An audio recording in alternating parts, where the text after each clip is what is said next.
Olá, meu nome é Eduardo Henrique e eu fui responsável pelo gerenciamento e pela liderança do Projeto SAI. Um dos fatores que mais influenciam na saúde do idoso são as quedas. De acordo com um artigo publicado pela PUC-Rio, mais de 40% dos idosos sofrem quedas anuais, sendo que entre 5 e 10% dessas quedas resultam em ferimentos que necessitam de cuidado médico especializado. Já existe no mercado brasileiro produtos que visam solucionar esse problema. Entretanto, todos eles possuem uma deficiência em comum. Exigem que o acidentado seja ativo na detecção da queda, o que além de não ser prático, é impossível caso o idoso esteja desacordado. Assim, o grupo buscou desenvolver um produto simples e acessível, que emita de forma completamente autônoma alertas para pessoas que sejam capazes de minimizar os danos ao idoso, como responsáveis e socorro especializado. Olá, meu nome é Marcelo. Eu fui um dos responsáveis pela área de transmissão. Nessa área, optamos inicialmente por utilizar como modo de transmissão uma antena. Com ela, utilizaríamos ondas de rádio.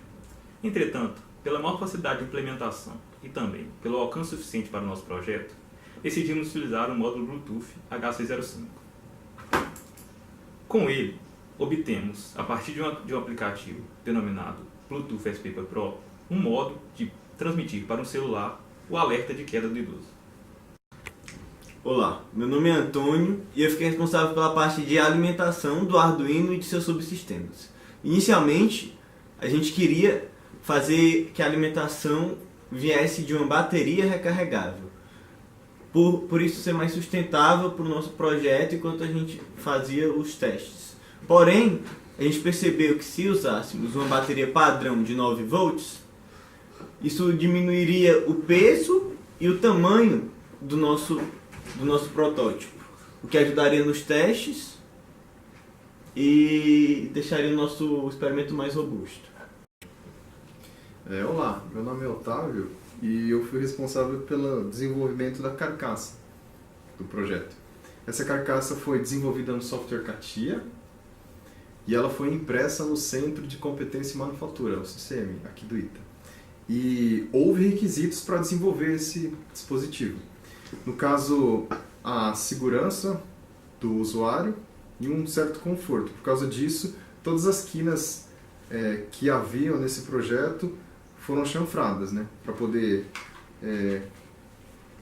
garantir uma segurança aqui para o usuário, para não machucá-lo.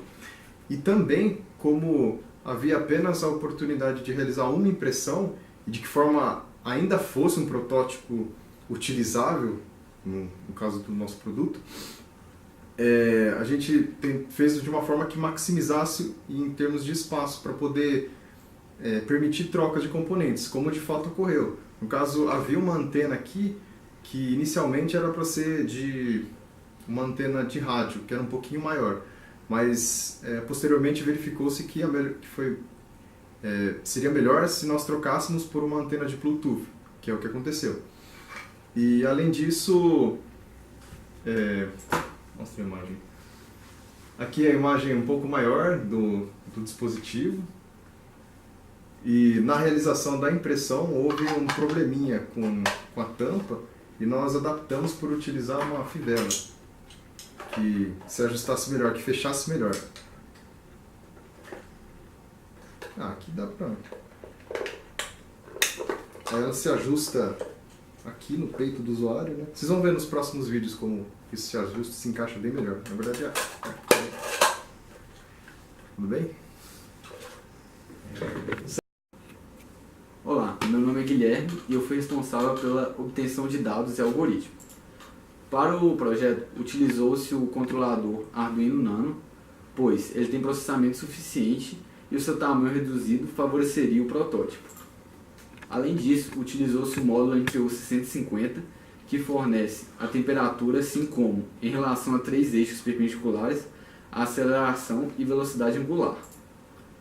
Com isso, para a confecção do algoritmo, baseia-se no princípio de que, em uma queda, a aceleração total primeiro apresenta uma queda, em seguida de uma variação brusca, que seria quando o indivíduo se choca contra o solo.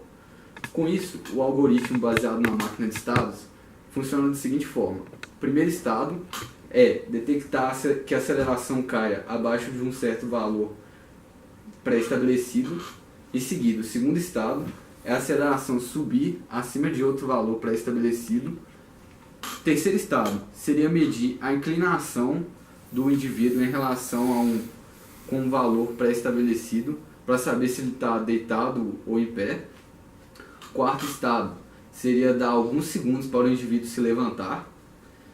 Se tudo isso falhar, tem um quinto estado que é a detecção da queda e a solicitação de ajuda. Neste teste em específico, o grupo simulará algumas situações do cotidiano que poderiam gerar falsos positivos. Primeiro teste: usuário sentando.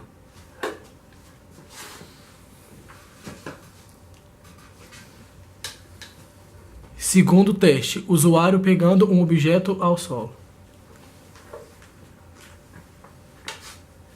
Terceiro teste: usuário deitando na cama gentilmente.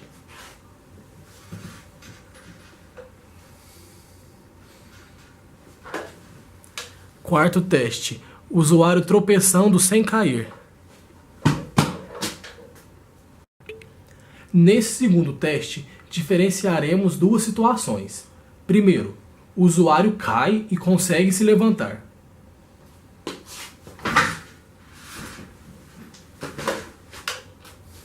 Segundo, o usuário cai e não consegue se levantar.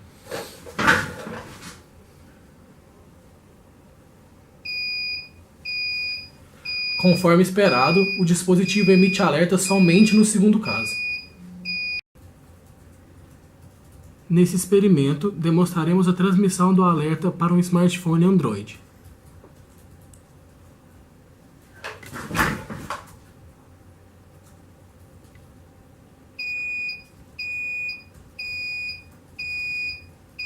Nesse teste, comprovaremos que mudando a altura e o peso do usuário, o resultado não se altera.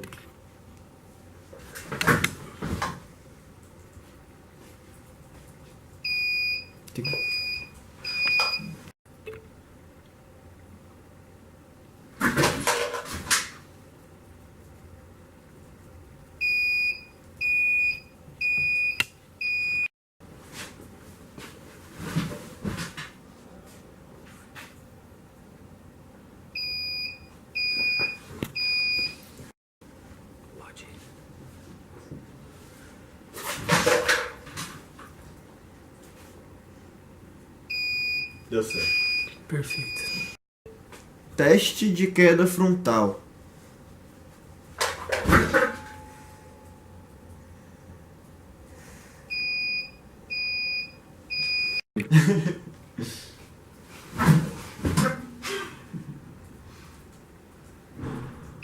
Aí. Após a proveitosa fase de testes com o protótipo, o grupo espera agora melhorar a segurança e a robustez para aplicar em um possível produto final com possibilidade de ampla circulação no mercado.